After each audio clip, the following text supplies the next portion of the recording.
¿Qué tal? Muy pero muy buenas tardes, Ramiro Cajiano Blanco y encuentro después de tanto tiempo aquí en el bloque internacional de la verdad de la milanesa y estamos en dúplex, ¿verdad, Ramiro? ¿Cómo estás? ¿Qué tal? ¿Cómo te va, Fernando? Sí, estamos transmitiendo en dúplex con Café Mercosur también, una oportunidad que hacía mucho tiempo que nos merecíamos. Ahí ¿Cómo te va, está. Fernando? Un saludo a todos los seguidores de Café Mercosur y estaba con muchas ganas con mucha ansiedad de contarte algo que me enteré ayer, mirá, después de tanto tiempo. Yo no sabía que Batuque, me acordé de tu otro programa, Batuque en la cocina, que Batuque es una referencia directa a Cabo Verde. Es un ritmo oriundo de Cabo Verde. Estoy saliendo mal en la imagen. Mirá vos, yo tampoco sabía que era de Cabo Verde, sabía que batuque y batucada son ritmos Sí, que vienen afroamericanos, digamos, ¿no? Pero vienen de correcto. África, básicamente. Bueno, ayer escuché, sí, en un informe que estaban haciendo en el Radio La Red de aquí de Argentina, y como viste que Argentina iba a jugar con Cabo Verde, bueno, un informe decía bueno, es una opinión, ¿no? Que Batuque viene de Cabo Verde, ahí se ve bien. Bueno, eso te quería contar. Bien, y ya podemos empezar por ahí un poquito hablando de algunas cosas interesantes, ¿no? Porque, Sí. viste, Cabo Verde, ayer había en la hinchada algunos blanquitos ahí que no tenían mucha cara de caboverdienses o cabo, no sé cómo es gentilicio. Generalmente los que están hinchando por los equipos que juegan contra Argentina son mexicanos. Eh, Porque Ajá. se ha formado, no sé si habrás visto algo, pero los mexicanos, no vamos a generalizar, pero por lo menos los hinchas mexicanos que están en Estados Unidos y en México, están muy violentos, primero, en sus festejos. Ya en el último partido hubo 4 muertos, muchos heridos y muchos detenidos, pero han atacado a periodistas, por ejemplo, ecuatorianos, coreanos, hinchas que jugaban contra su selección. Y bueno, el blanco predilecto de esos hinchas mexicanos es Messi y la selección argentina. Mira, vos sabés que ahí ya entramos en tema de alguna manera, porque hay una especie de campaña anti-Messi, campaña anti-Argentina de alguna manera, que ya viene desde hace rato. Hasta tal punto, te digo sinceramente, a veces uno está eh, digamos, de vacaciones y no quiere polemizar y menos con gente de otros países. Pero estaba Claro, en Shanghái, estábamos visitando un museo budista, perdón, un templo budista, uno de los más lindos, una construcción china hermosísima. Y sí. claro, dentro del templo budista había, viste, no, perdón, dentro de la ciudad antigua había una imagen, un kiosquito de la selección argentina, que hay muchos en China. Te cuento que, por ejemplo, frente a la Villa Olímpica, donde están los dos estadios más emblemáticos que todos conocimos, el Nido de Pájaros, ¿te acordás? Y el famoso cubo de agua cuando Sí. fueron las Olimpiadas y después se convirtió en el cubo de hielo cuando fueron las Olimpiadas de invierno. Ahí hay un localcito de la AFA, y nada más que de la AFA, no es Mira, de ninguna selección, con muñequito de Messi de forma de niño, ¿viste? Para que los niños se saquen fotos.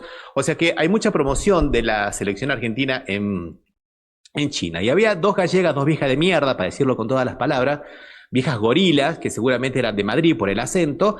Ay, no, con el Messi no, no saquemos fotos con el Messi, que el Messi no aparezca, ¿viste? Yo tenía que ser la vieja de mierda con la fortuna que ustedes hicieron con el Messi, con lo que fue, lo que representó Messi para la marca España. Ahora vienen a renegar de todo eso, o sea, hay toda una cuestión muy grande que mezcla Messi y que mueve muchas cosas y que es muy difícil entrarles desde un solo lugar. Esa, por ejemplo, te digo que por el acento era madrilista, y porque el Real Madrid ha hecho una especie de campaña anti-Messi, Sí, principalmente cuando Ronaldo jugaba también para el Real Madrid, sí, pero también por una cuestión... sobre todo, disculpa que te interrumpa, ¿no? Pero sobre todo con el programa futbolístico El Chiringuito, que es un programa que a pesar de que hay un integrante argentino, Matías Palacios, bueno, la mayoría son españoles de Madrid, pero bueno, es un programa muy visto y bueno, han sido los adalides de la campaña anti-Messi, pero ya desde el campeonato de Qatar, ¿no? De la Copa del Mundo de Qatar. Claro, sí, esto no es nuevo, no estamos descubriendo la pólvora, esto no es nuevo, viene desde antes. Esa rivalidad que se crea entre Messi y Cristiano Ronaldo tiene millones de gente por atrás y hay también cuestiones geopolíticas muy grandes y muy importantes que nosotros vamos a pasar a hablar un poquito ahora, pero hay una especie de identificación en el anti-argentinismo y en el anti-Messi principalmente, anti-selección argentina. Yo, por ejemplo, voy a destacar una sola cosa, ¿viste? Que se hizo, por ejemplo, la ley anti-Dibu Martínez, ¿no? Cuando el Dibu Martínez Claro, en la final de la Copa del Mundo. sobre ¿viste? todo en Francia, sí. Claro, pero no se hizo ninguna ley, no me acuerdo cuál era el arquero de Holanda cuando venía a provocar a los argentinos, que también fue una cuestión. Ya sé que el Dibu se pasó contra Francia, pero, viste, siempre las cosas parece que tienen que pasar cuando juega de alguna manera Argentina, y esto no es casual. Esto no es casual. Esto viene desde antes. Esto viene desde que un señor llamado Henry Kissinger se metió en el fútbol y se metió en el fútbol de forma muy violenta, digamos, de forma muy violenta porque sus métodos eran violentos y era un amante del fútbol. No nos olvidemos que fue llamado al Consejo de Sabios de la FIFA, perdón, cuando Blatter era el presidente de la FIFA y fue el hombre que llevó a Pelé al Cosmos. Cuando para levantar el fútbol y que Norteamérica fuera futbolera porque se dio cuenta que esa fiesta se quedaban afuera de esa fiesta. Inclusive, por ejemplo, cuando se reunió Kissinger con Brezhnev, el primer presidente ruso en aquella famosa encuentro, hablaron de fútbol en determinado momento y de que si Garrincha era mejor que Pelé y todo lo demás. O sea, Henry Kissinger era una persona que trabajó mucho por el fútbol e inclusive trabajó mucho para que la Copa del año 94 fuera en Estados Unidos. Iba a ser la del 86 cuando Colombia, la candidatura de Colombia se cae, pero bueno, México estaba más preparada y no lo consiguieron en su momento. Pero también trabajó para que esta Copa también sea en los Estados Unidos. Y bueno, inclusive dicen las malas lenguas, acá hay teoría de la conspiración, porque lamentablemente nosotros nos manejamos siempre dentro del terreno de lo probable, porque no hay hasta ahora una verdad histórica definida, que fue uno de los artífices de la desclasificación de Diego Armando Maradona en el Mundial del 94, cuando dicen que él le habría ofrecido a Maradona ser el nuevo Pelé y ficharlo para un equipo norteamericano y a cambio de $100 millones, pero que tenía que romper su amistad con Fidel Castro. Y Maradona no aceptó. Maradona no aceptó. Hay otras teorías más dando vuelta también, de que la verdad eso fue una vendetta del presidente del Napoli porque supuestamente Diego Armando Maradona a través de un italiano y un argentino habría hecho una apuesta en contra del equipo del Napoli para ganar dinero en contra de los intereses de este presidente y habría sido una vendetta. Esto es una cosa que destaca un periodista español y cuenta toda la historia y que dice que después Maradona hasta sus últimos días tuvo que darle la mitad de su sueldo al presidente porque era la mafia de Nápoles y que cuando se fue, creo que se fue Maradona después del Nápoles, se fue a un equipo de España, al Sevilla, se fue al Sevilla, dice que fue Berlusconi el que tuvo que intervenir ante ese escándalo y Berlusconi pagó la mitad del pase de Maradona al Sevilla para que había que sacárselo de encima porque el presidente del Napoli le había dicho vos no jugás nunca más. Pero vos fíjate que se van viendo todas estas cuestiones geopolíticas y Henry Kissinger lo entendía de esa manera y no están ajenas a estas cosas a esta Copa. Entonces vos fíjate que la victoria de anoche de Argentina contra Cabo Verde fue una victoria épica, porque Cabo Verde hizo un partido épico, como venía haciendo los otros 3 partidos anteriores. Es que ninguna selección le pudo ganar, salvo la República Argentina, ¿no? Porque ahora digo, los críticos de Argentina dicen, no le ganaron a nadie, le pusieron a Cabo Verde, Infantino le puso a Cabo Verde para que Argentina avance. Digo, nadie le puso nada. Uruguay, que era, digamos, el candidato a salir segundo, quedó afuera, porque ese partido era Argentina-Uruguay, según todos los analistas futbolísticos. Pero Uruguay no le pudo ganar a Cabo Verde, España no le pudo ganar a Cabo Verde, y el otro equipo que también estaba, Arabia Saudita, ¿era? Sí, creo que sí. Arabia Saudita tampoco pudo, que le había ganado a Argentina, ¿te acordás? En Qatar 2022. Sí, sí. No es el mismo equipo, pero la base era la misma, con otro técnico. El tema que, a ver, no era el 4 de copas. En todo caso sería Uruguay el que quedó afuera, porque ni siquiera pudo clasificar como mejor tercero. Y la verdad que es la revelación del Mundial 2022, no solamente el equipo, sino el arquero. ¿No? El arquero Bosingua de 40 años, que ayer además sacó 2 goles cantados, porque si no el partido terminaba, no iba a tiempo extra si no fuera por el arquero. No, seguro, sí, seguro. Aparte, ya había tenido una participación brillante frente a España. A España le sacó todo. Entonces, sí. A ver los españoles que tanto cantan de gallito, ¿por qué no le ganaron ellos a Cabo Verde entonces? ¿No? Claro, claro. Hizo un partidazo. Pero ¿sabes qué? Yo estaba... Son los campeones de Europa y todo lo demás, ¿no? Yo estaba recordando, ¿no? Estaba revolviendo un poco mi memoria, y esta campaña anti-Messi, anti-selección argentina, que empezó en Qatar, ¿no? En Qatar 2022. Después siguió en el 2024, durante la Copa América, hubo una campaña en donde decía, no sé si vos te acordás, tapá o arrancá las 2 estrellas de 1978 y 2022 para mostrar tu repudio contra Lionel Messi, futbolista desclasado que se desentiende de los gobiernos populares y latinoamericanos mientras apoya tácticamente a gobiernos nacionalistas y neoliberales. Bueno. Mira, eso me parece que es una palabra, pero una pelotudez. Sí, totalmente.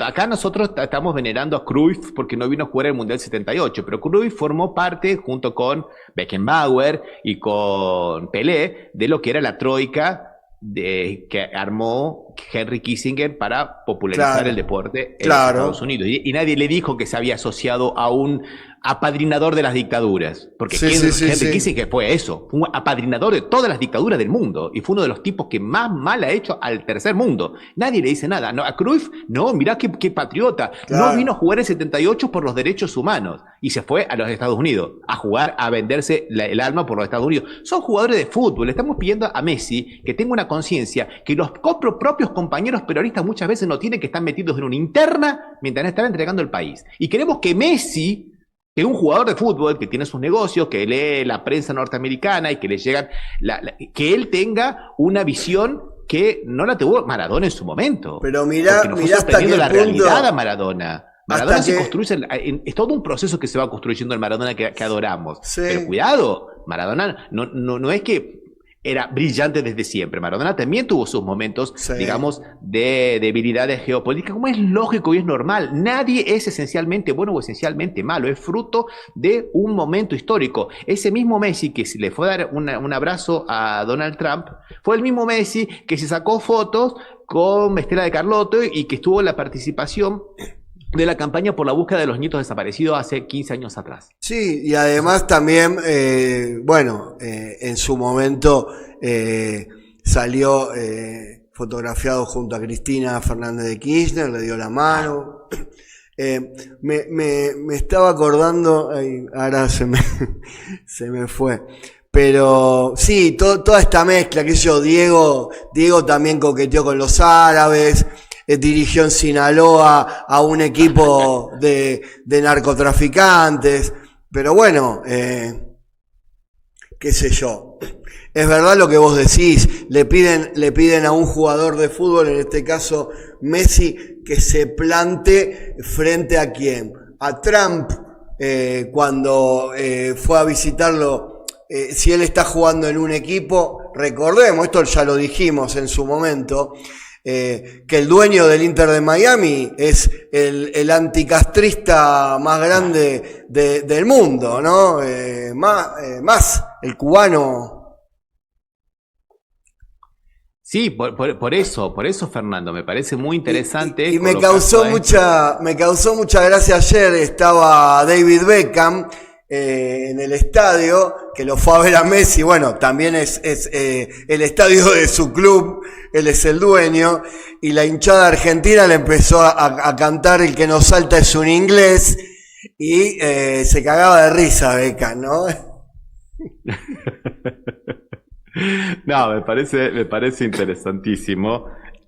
Y claro, son esas contradicciones que tiene la vida y el fútbol. Pero resulta que cuando queremos, o sea, por un lado tenemos una cuestión del mundo contra Argentina. Sí. Yo había escuchado hace un tiempo atrás, en la época de la dictadura, que decían, bueno, sí, cuando un francés quiere subir al palo enjabonado, todo el mundo lo deja. Cuando un norteamericano quiere subir lo dejan y no le hacen nada. Cuando un norteamericano quiere subir al palo enjabonado, ¿cómo es? Todo el mundo lo ayuda. Y cuando un argentino quiere subir al palo enjabonado, lo que hacen es, todo el mundo empuja para abajo. Era una cosa que corría en los años 70, por allá. Pero de alguna manera, Argentina representa un hecho maldito con relación a muchas cosas, con relación al fútbol, pero también con relación a geopolítica, porque ha sido la inspiradora de grandes movimientos, el peronismo, mejor dicho, no Argentina, el peronismo, especialmente, de grandes movimientos dentro de lo que es la hegemonía internacional. Por ejemplo, el maoísmo le debe de alguna manera mucho al peronismo también, ¿no? Claro. Todos los movimientos panarábicos que hubo con Nasser en Egipto, que comenzaron, pero después muchos otros, y que el último terminó con Bashar al-Assad en Siria, fueron todos frutos de la política, la tercera posición histórica del peronismo. Y el peronismo ha sido siempre ese hecho maldito, y Argentina ha representado eso. Argentina representa una incógnita para los grandes monopolios mundiales en varios aspectos. Por ejemplo, en este momento, mientras se disputa la Copa del Mundo, creo que fueron investigadores del CONICET, estaba escuchando a Murano, que estaba comentando que descubrieron fuera de Estados Unidos y de China el primer cerdo genéticamente modificado para hacer trasplantes en humanos. O sea, Argentina está manejando cosas que Europa no maneja a nivel ciencia por su capacidad y porque tiene una universidad pública que es casi única en el mundo. Esa cuestión de que todo el mundo entre en la universidad y que todo el mundo pueda acceder al estudio gratis sin tener que pasar por un examen exhaustivo, como pasa en China, por ejemplo, como pasa en Brasil, que pasar en un examen de la selectividad para poder entrar en una universidad pública es terrible, y si no pasan a una universidad pública, caen en la universidad privada, que es muy inferior, con una capacidad, salvo 2 o 3 que son las de punta, el resto de las universidades privadas es clientelismo, en el cual pasó, lo digo por experiencia y por haber trabajado en esas universidades. O sea, lo puedo contar de primera mano por haber sido profesores de esas universidades, donde, bueno, pasó, no se le puede poner a un buen cliente, no se le puede poner un 0, no se lo puede reprobar, porque si no vienen desde arriba y te dicen, no, pará, no estás rompiendo el negocio. Esa cuestión que tiene Argentina es un mal ejemplo para el mundo, y por eso también, de alguna manera, hay que minimizar los logros, aunque sean en materia deportiva. Y eso se maneja de formas sutiles. Ramiro, hoy está en la teoría de la conspiración. No, señores, esto es dinero, esto es negocio. La FIFA es negocio, la FIFA es dinero, y la campaña contra Argentina no es gratuita, y que haya comenzado una campaña por algunas compañeras cuya vinculación con algunas ONGs, ¿viste? Alguna llamada, por ejemplo, del señor Soros, a mí me extraña mucho. Las ONG, sí, hay algunos textos de de Carlos Balmaceda, que a veces uno dice es controvertido, pero que tiene razón y apunta, ¿no?, a estos temas. Por ejemplo, no quiero irme por las ramas, pero todo lo que pasó con Nacho Levi, de La Garganta Poderosa. Ajá. En donde él de alguna manera ensalza a Diego Maradona, que pelea contra el patriarcado, y bueno, y lo hicieron mierda. Las mismas que antes lo apoyaban, porque él dirigía una revista progre, ¿no? Hay un caso acá de un ministro que también fue acusado por otra ministra, también que viene de este mismo sector, financiado por esa fundación, Sí. Open Society, Sociedad Abierta, que financia en todo el mundo, financia cosas, Sí. y justamente ese ministro negro, fue acusado por una igual, o sea que no había ninguna cuestión, digamos, de poder masculino sobre la otra, porque eran dos ministros, fue acusado y fue despedido sumariamente sin ningún tipo de comprobación de nada, porque supuestamente le habría hecho una invitación, alguna cosa por el estilo, que no quedó claro, si por ahí le rozó la rodilla, la mano con la rodilla, no se sabe qué pasó, pero fue la acusación de una ministra contra otro ministro, y al otro ministro afrodescendiente, que también defensor de los derechos humanos, también defensor de las minorías, también, bueno, pero se ve que hay cuestiones que no cuajan, o cuando, por ejemplo, se utilizan para serrucharle el piso a otro compañero, ¿viste? Parece que todas las artes sirven. Y esto no es que pasa únicamente aquí, pasa en todos lados y pasó siempre. Es que no hay esencialismo. No me vengan a decir que por una cuestión de género son mejores o son peores. Nos transformamos en mejores y nos transformamos en peores, porque somos performativos. Nada es esencialmente bueno o esencialmente malo. Y eso lo enseñan las propias feministas. Eso lo dice Rita Segato. Eso lo dice... Sí. ¿Cómo es? Me olvidé el nombre de esta feminista norteamericana. Ay, qué vergüenza. Bueno, pero ya me voy a acordar. ¿Qué es eso? Es David Butler. ¿Qué es eso? No hay esencialmente buenos y no hay esencialmente malos. Es todo una cuestión de hacerse. Y somos, como dice toda la ciencia moderna, personajes situados en el tiempo y en la geografía. En este momento, el Messi de ahora no es el Messi que estaba en Barcelona cuando tenía por ahí un poco más de conciencia y que había otro técnico de la selección argentina que paró un entrenamiento frente a Irán cuando se reían, vamos a jugar contra Irán, y paró un entrenamiento y les dio 40 minutos de clase de lo que era el Imperio Persa, lo que fue Ciro, y cuando se fueron a enfrentar a Irán, con tanto respeto que los jugadores iraníes se quedaron sorprendidos. Claro, era otro técnico, ¿no? Era Sabela. Sí. Sabela, ¿no? Sabela, sí. Sabela, era otro técnico. Sabela, que era peronista, sí. Bueno, hablando de, ya que me das el pase ahí, y para no irnos un tanto del Mundial, digo el pase porque nombraste Irán, ¿no? Lo tenía con ganas de expresar, porque Irán no fue finalmente expulsado del Mundial como había amenazado Trump, pero quedó eliminado deportivamente tras una compleja participación que estuvo condicionada por intensas cuestiones políticas y logísticas, ¿no? Porque tuvo múltiples obstáculos que de alguna manera mermaron en su rendimiento deportivo. Por ejemplo, problemas de visado y logística. No nos olvidemos que Estados Unidos le negó los visados a todos, salvo a los jugadores, pero a los directivos, a los asesores técnicos y periodistas. Y la presidenta de México les ofreció que se armaran su campamento en Tijuana. Eso, digo, uno dice, qué bueno, ¿no? Pero la sede de Irán estaba en Estados Unidos, o sea que tenían que cruzar la frontera cada vez que iban a jugar los 3 partidos que tuvieron en la fase de grupo. Y bueno, recordemos, esto es antes del Mundial, pero durante el conflicto internacional con Israel y Estados Unidos, tuvieron que suspender la liga local iraní. Esto no lo sabe mucha gente. ¿Qué pasó? La mayoría de los jugadores de la selección, por no decir casi todos, juegan solamente en Irán. Entonces, al no tener liga, no tuvieron ritmo de competencia, ¿sí? Y para colmo, su figura clave, que acá lo tengo anotado para no olvidarme, Sardar Azmoun, fue excluida de la lista por políticos internos, por motivos políticos internos. Y además, bueno, durante el desarrollo del mundo, imagínate si la atacan a Ecuador, atacan a Paraguay, a Argentina, lo que ha sido el ataque general a Irán cada vez que jugaba en los Estados Unidos, ¿no? Un trato hostil, clima horrible.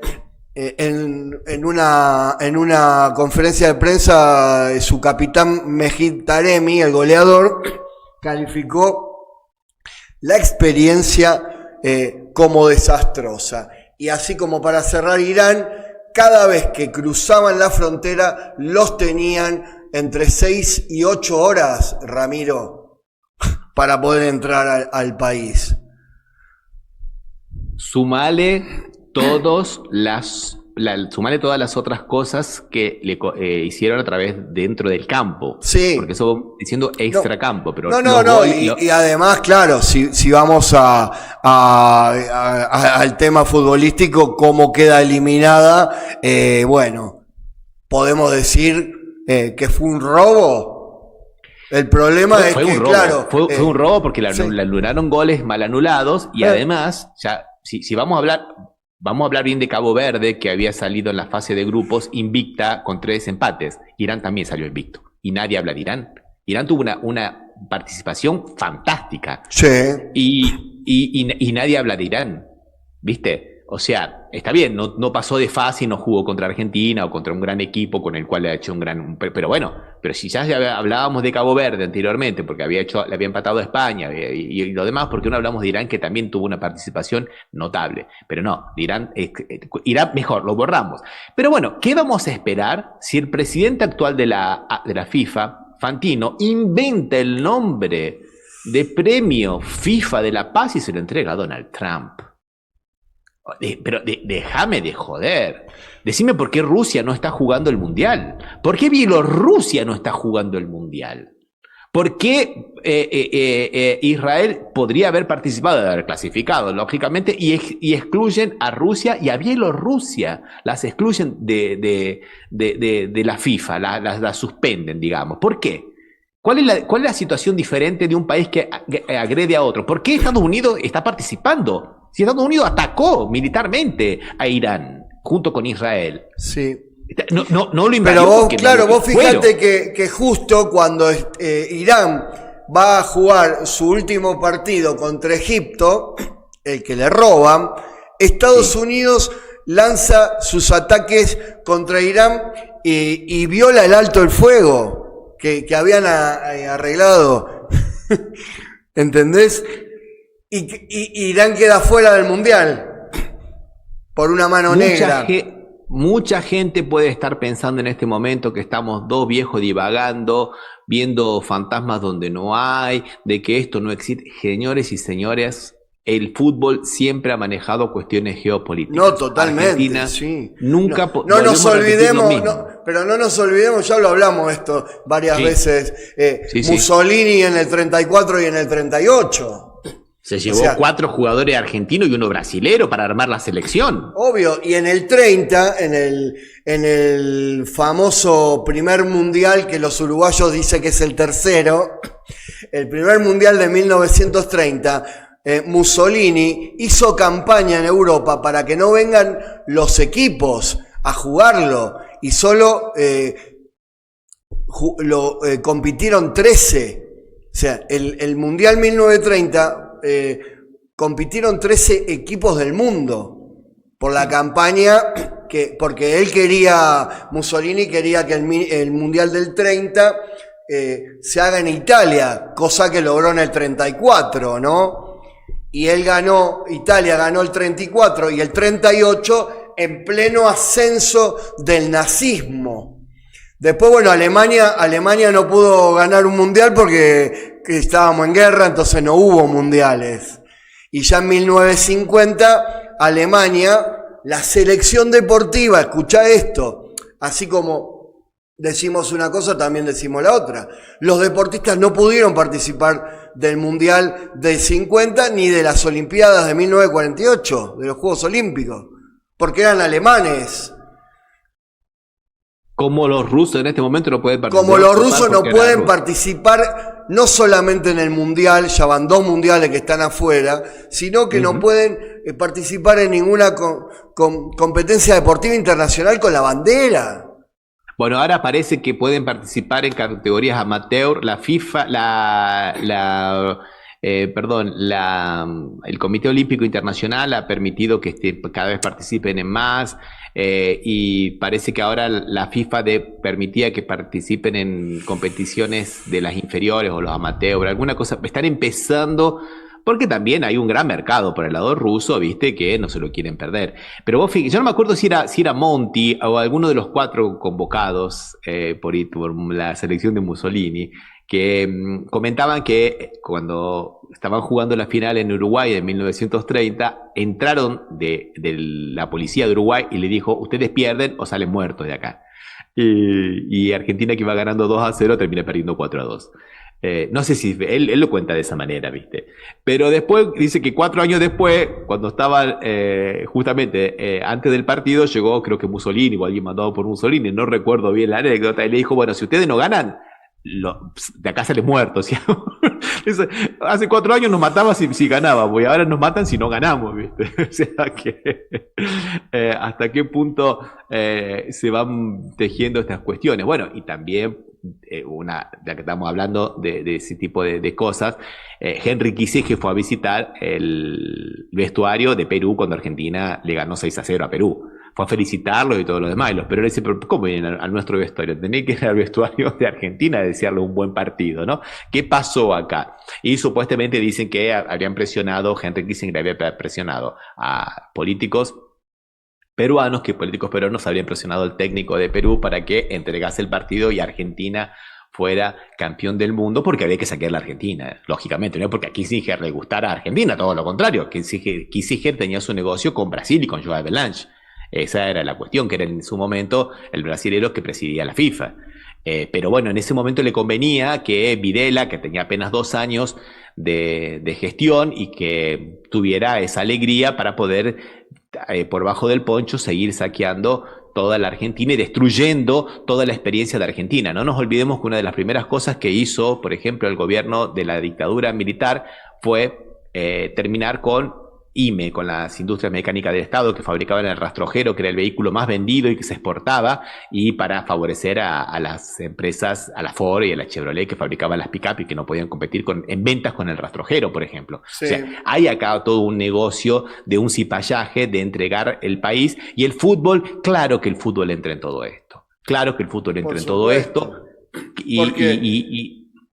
Porque así ha sido desde, no digo desde el comienzo, desde que se inventó el fútbol, pero como lo venimos diciendo, desde el primer mundial que el fútbol influye políticamente. ¿Sí? Sí. Bueno, y otro tema también importante que estaría bueno subrayar en este mundial, que se está sufriendo un patrón creciente de abusos que incluyen ataques racistas y discriminatorios, no solamente en Internet, sino también en persona.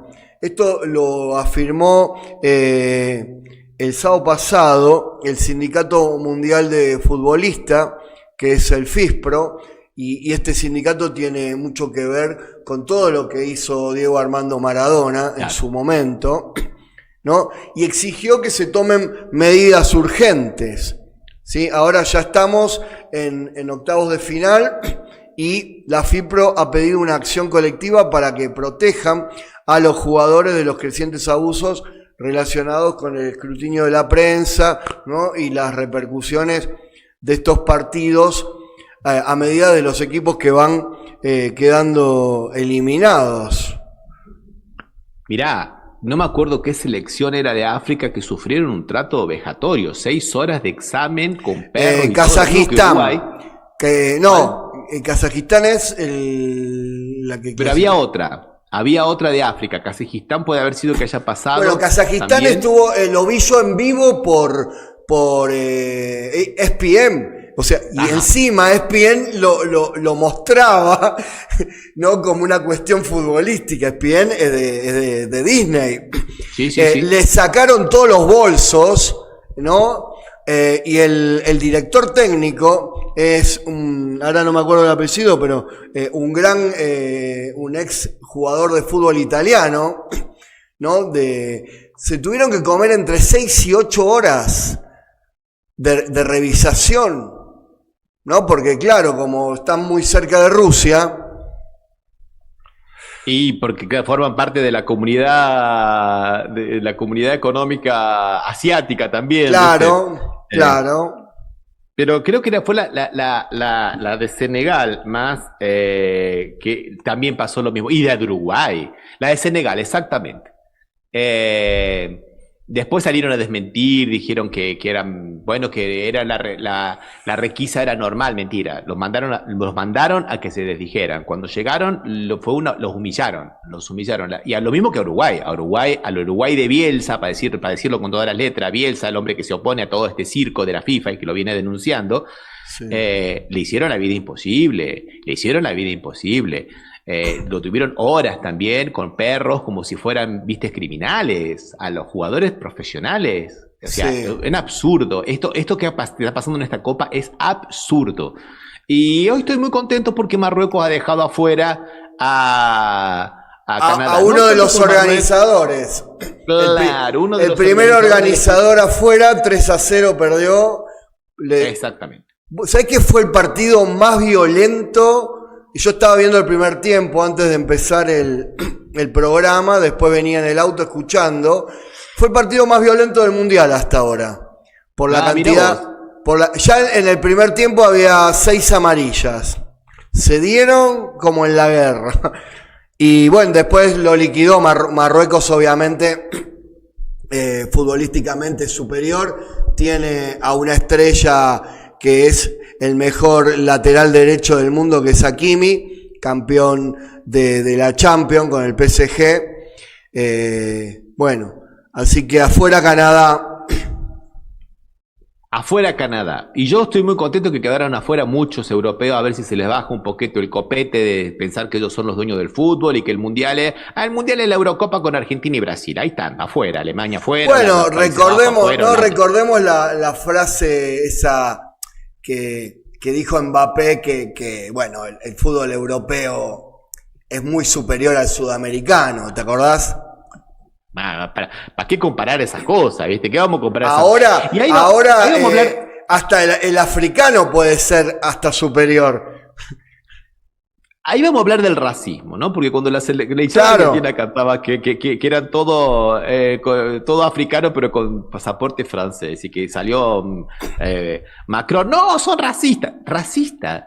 Escuchame una cosa, ustedes que siguen colonizando África, ustedes que le siguen chupando la sangre a los africanos, ustedes que le mantienen el franco, una moneda artificial de la cual ustedes se benefician porque se quedan con el 50% y con el 30%, el 50% como encaje y el 30% por una disponibilidad que ustedes autorizan a gastarle a los gobiernos cuando es plata de ellos. O sea que los gobiernos, que del 100% de los impuestos solo pueden gastar a su libre arbitrio como país soberano que son, solamente el 20%. Sí. Como le dijo la Meloni, yo quería que muchos de los nuestros de izquierda se lo hubieran dicho, y no una fascista de derecha. Le dijo, el problema de Europa no son los africanos que se cruzan el Mediterráneo para el África. El problema son los europeos que se van al África a saquear al África. Si no se fueran a saquear al África, los africanos no tendrían que venirse muertos de hambre a buscar trabajos indignos en Europa. Esa es la verdadera milanesa, Fernando. Y se lo dijo la Meloni. Y se lo dijo en un momento de calentura contra Macron. A mí me hubiera gustado que esa sea la bandera de todos los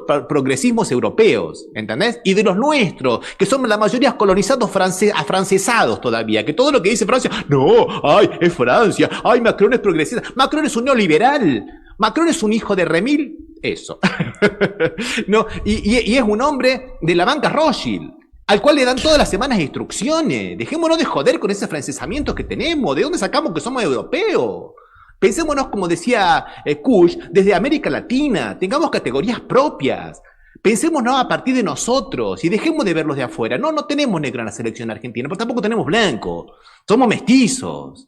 ¿Y qué pasó con los negros? Lo discutiremos puertas adentro, no tenemos que darle cuentas a nadie. El hecho de que las selecciones tengan negros o es porque tienen una presencia colonial o porque tienen una presencia de esclavitud. Esa es la cuestión. ¿Qué hacen los negros? ¿Por qué hay negros en África, en la selección francesa? Porque los franceses fueron a colonizar países del África y ahora como gran bendición a algunos los dejan entrar y le están cerrando las puertas porque si no deja de ser África. Y lo mismo pasa con todos los otros países de la selección europea que fueron a saquear a África, no fueron a colonizar, no llevaron el progreso, llevaron el hambre, la mutilación cuando le cortaban los brazos como hacía Leopoldo II a los belgas en el Congo belga, le cortaban los brazos y no cumplían la cuota. Y ahora porque 2 o 3 jugadores juegan en la selección, no somos racistas. Y la estatua de Leopoldo II están todavía en las plazas de Bélgica. Sí. Están en las plazas de Bélgica. Claro. Vamos a sacar, ¿cómo es? El anticolonialismo de estos progresistas significa estar en contra de Colón. Pero mantenemos todas las estatuas y todo el sistema colonial que ellos hicieron después de 1885 cuando se dividieron África con una regla y una escuadra. Porque ni siquiera usaron un transportador. Escuadra y regla, sí, línea recta. Esto es mío y esto es tuyo. Rompieron países, rompieron etnias, rompieron todo eso. Sin contar los 300 años que ellos tuvieron de hacer el gran negocio con la cosa más asquerosa que significó el sistema de la esclavitud. Por lo cual muchos, como Brasil, Colombia, Uruguay, tienen jugadores negros, porque el sistema impuestos por las grandes colonias, países coloniales de Europa. Bueno. No había ningún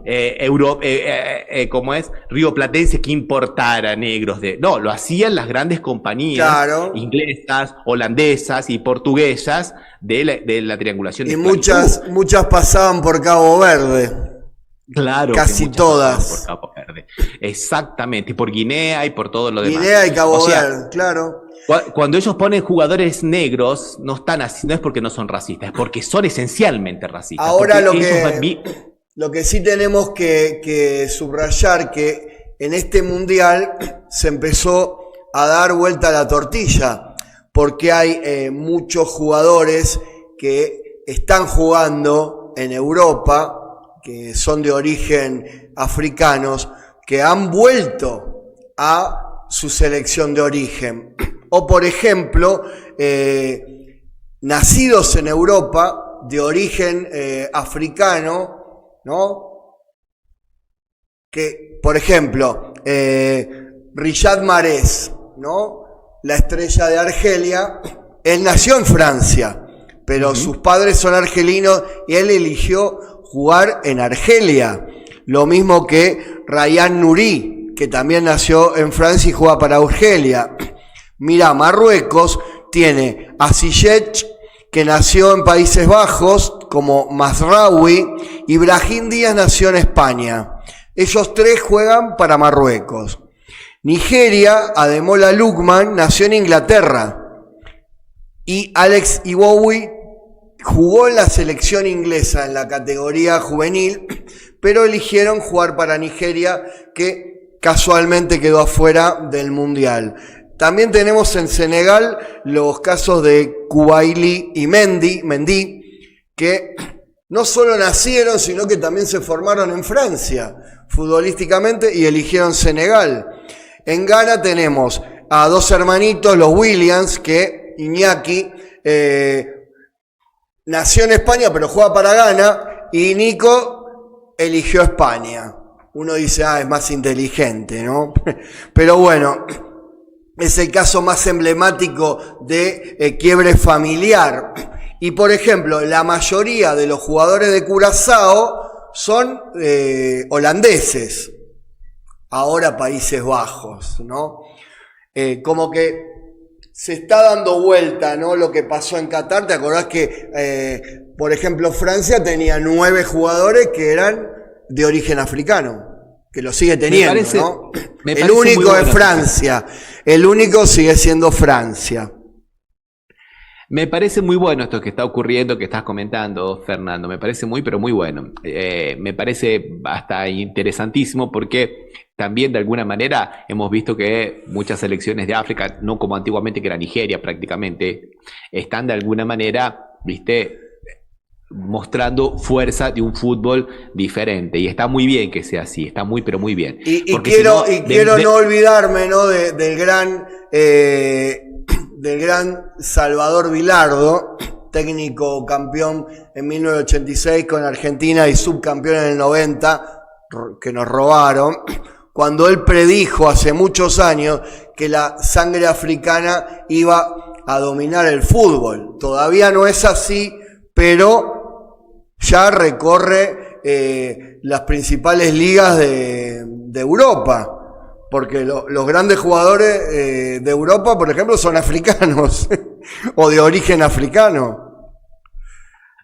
Por eso me pone muy contento lo que estás comentando, Fernando, porque de alguna manera hay que romper con el viejo régimen colonial que todavía sigue teniendo consecuencias hoy negadas por Europa. Hoy Europa todavía se quiere vender como la iluminación, y no lo son, queridos. Ustedes son fruto de la negación de todo lo que le robaron al conocimiento de Medio Oriente, principalmente de Bagdad, que había asimilado a través de toda una escuela de traducciones durante 200 años, del año 900 hasta el año 1100, recopilando todo el trabajo, traducciones de los textos del griego clásico, mezclándolos con los conocimientos de textos de Egipto, por eso con álgebra principalmente de Egipto, y también con conocimientos de la India y de China. Todo ese trabajo durante 200 años se lo apropia a Europa, y de golpe y porrazo dice, volvimos a la edad de antigua, volvimos a Grecia, a Roma y renacimos. No renacieron, se afanaron todo ese conocimiento y negaron todo eso. Ustedes son la base de una construcción ficticia y negacionista que comenzó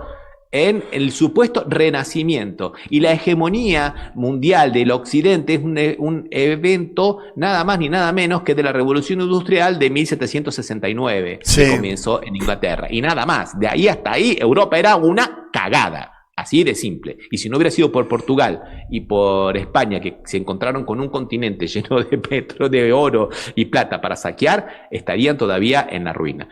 Pero en el fútbol parece que siguen saqueando, siguen llevándose ciudadanos de las ex colonias y presentándolos como propios y acusando a los que no tenemos negro, como la selección argentina. Eso no significa que Argentina no sea claro, racista. De eso también lo acusan a Argentina de ser... Claro. Racista por, no tener jugadores negros. No. Bueno, Estados Unidos tiene una selección con jugadores negros y lo matan a los negros, la policía los mata a los negros en cualquier operativo normal, como a Floyd, por ejemplo. No son racistas ellos, no. Y ellos no son racistas. Todavía siguen teniendo segregación, universidades para negros y todo lo demás, pero no son racistas porque tenemos jugadores negros en la selección. Déjame de joder, Fernando. Anda siendo negro a Francia. Anda siendo negro a Holanda a ver cómo te tratan. Obvio. Y si sos negro musulmán, ni te cuento. Alemania. Si sos negro musulmán, al gueto. Alemania, Italia. Bueno, España mismo. Yo cuando estuve hace 2 años en España y en Italia, me acuerdo que habían matado a una chica, no me acuerdo si una chica dominicana, que hubo una terrible marcha porque ya habían matado a varias de raza negra. Matado y violado, ¿no? Y el racismo no solamente se da por la cuestión de la piel. El concepto de raza, un concepto que ya está dentro de las ciencias sociales modernas, no existe más el concepto de raza. Es la cuestión del otro, cómo nosotros nos vemos frente al otro. Si nosotros nos seguimos asumiendo como que somos la normalidad y el ejemplo y lo único y vemos al otro como inferior, eso es racismo. Por eso que Argentina es racismo, porque no porque no tenga negros o porque lo haya matado todos los blancos, como dice una historiografía barata, cosa que es un tema muy complejo que algún día si querés lo podemos tratar, pero quiero estar bien preparado con buenas fuentes bibliográficas porque es un tema muy delicado. Porque en Argentina y en Brasil al mismo tiempo la generación positivista de 1870 en adelante pensaron países que en un proceso de blanqueamiento. Claro, porque nosotros tuvimos a un señor llamado Julio Argentino Roca, ¿no? Claro. A Domingo Faustino Sarmiento, por ejemplo, ¿no? Que estaban y metiéndole en contra del indio. Una pitadita más de pimienta a todo esto. Tuvimos un señor llamado Juan Manuel de Rosas, Por suerte. que amaba a los negros, Sí. y que los había empoderado políticamente a los negros, y que iba con los negros a festejar el carnaval, y cuya esposa era una de las dirigentes de todas estas cuestiones de los negros. Sí. Y cuando lo derrocan a Rosas, le rompen toda la fortuna que tiene, se hacen parques, la estatua de Sarmiento la ponen frente a donde era la casa de sí. Juan Manuel de Rosas, en una afrenta. Le roban todo lo que era el hombre más rico de la Argentina, y a los negros los hacen pelota. Esa es la verdad. Y si nos vamos, Ramiro, un poquito más atrás, recordemos a la asamblea del año 13, claro, que estaba formada por la mayoría, bueno, Manuel Belgrano a la cabeza, los revolucionarios de Mayo, que fueron los que cortaron con ¿cómo se llama? La libertad de vientres. La libertad de vientres, ahí no me salía la palabra. Y se acabó la esclavitud en el virreinato del Río de la Plata. Y estamos hablando de 1813, ¿no? Y el sargento Cabral, que le salva la vida a San Martín, era un hijo era esclavizado con una compañera, una mujer de los pueblos originarios. Es que las bases de la revolución y la independencia argentina tienen que ver con los esclavos. Claro que sí. Claro que sí. Sobre todo la revolución de Mayo. El gran hacedor de la política y el espionaje de San Martín, uno de los hombres muy olvidados por nuestra historia, Bernardo de Monteagudo, pero que fue realmente un genio, era afrodescendiente. El propio Sarmiento era medio afrodescendiente. Y bueno, y la madre del Remedio, la madre del ejército, la madre de la patria, ¿no? Remedio del Valle. Obvio. Escuchame. Obvio. O sea, y muchas otras cosas más que hubo de presencia de cosas. Pero bueno, ahora ha salido esta teoría de que nosotros Argentina somos racistas, que matamos a todos los negros, que no. No, somos racistas por otros motivos. Somos racistas porque, por ejemplo, cuando una colla fue a Buenos Aires a tomar un ómnibus desde el móvil, le dijeron, ¿usted es extranjera? No, señor, soy de Jujuy o de Salta, no me acuerdo dónde era. No soy extranjera. Sí. Porque no miramos más allá del ombligo que tenemos en Buenos Aires y en la zona pampeana. Y la Argentina es vasta, es riquísima y es morena.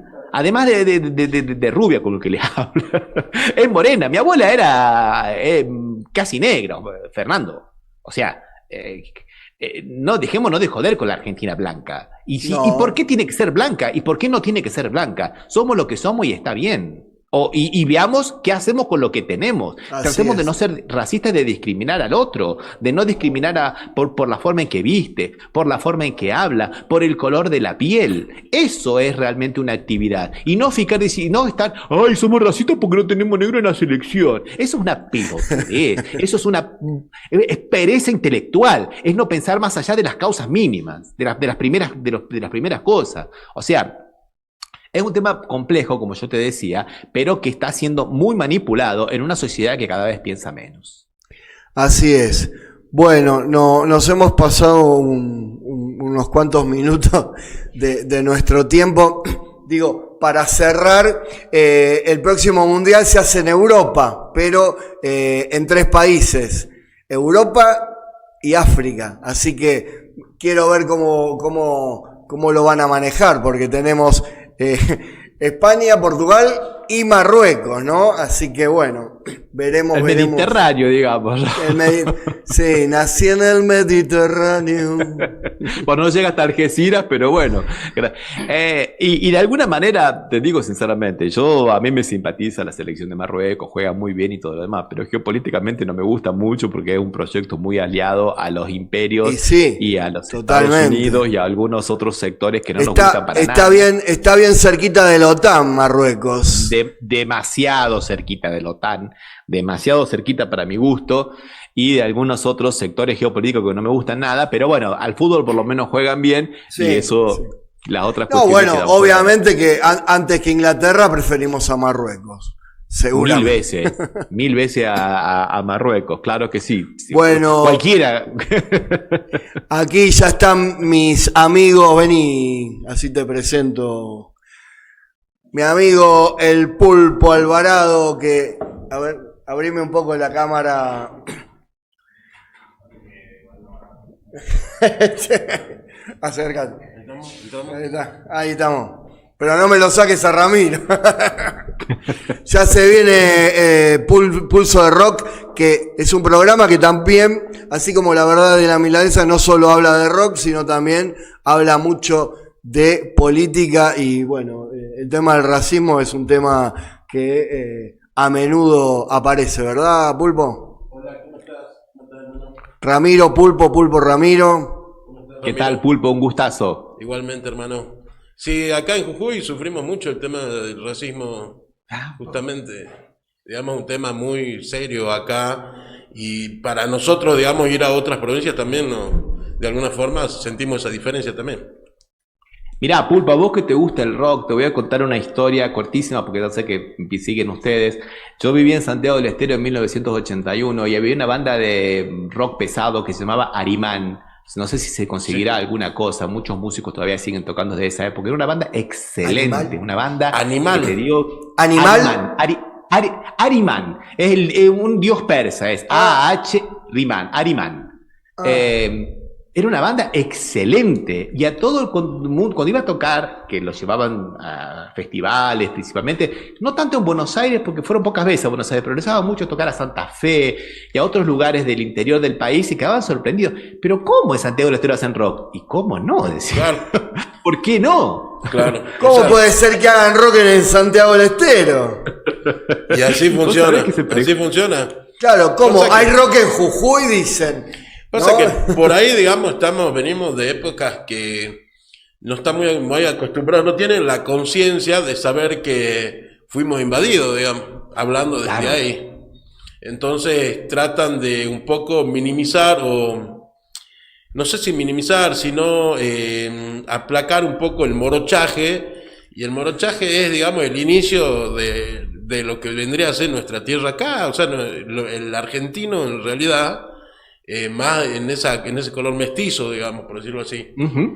Y, o sea, de ahí que obviamente nos colonizaron, dicen colonizar, para mí nos invadieron, y bueno, se empezaron, y como que dejaron que el blanco sea, que Alberto, ¿cómo dijo en un momento Alberto? Vinimos todos en barco, dijo.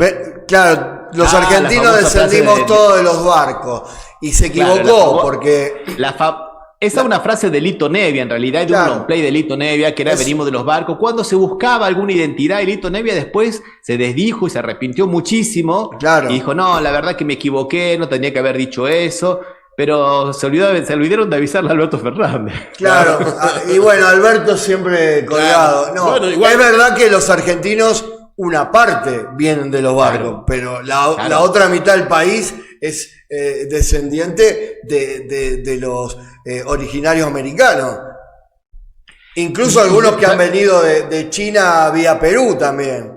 Claro, sí, sí, sí. Y yo, ya que estamos en esta cuestión, y ya sí, ahora prometo ya dejarlos libres, porque me acuerdo que creo que era de Jujuy, unos chicos eran de Salta, yo no me acuerdo, que hacían heavy metal, hermanitos, eran chiquititos, creo que uno tenía 15 años, el otro 16, y la nena que bailaba, estas cosas de internet que habían aparecido, que hacían heavy metal, muy, pero muy lindo, creo que eran de Jujuy, los gauchos de acero se llamaban, creo que eran, los gauchos de acero, que fueron un suceso muy grande en internet, en el mundo entero, y en un determinado momento, en un programa de Buenos Aires, ellos ponen una introducción de una chaya, y después siguen con el heavy metal, y que quedó hermosísima, cómo los recontra insultaban desde Buenos Aires, qué era eso que habían puesto, por qué mezclaban. Sí, Estaba por ahí, hermosa digamos, esa combinación. creo que yo desde el momento Gauchos de Acero, una banda de metal que empezó en 2005. Exactamente.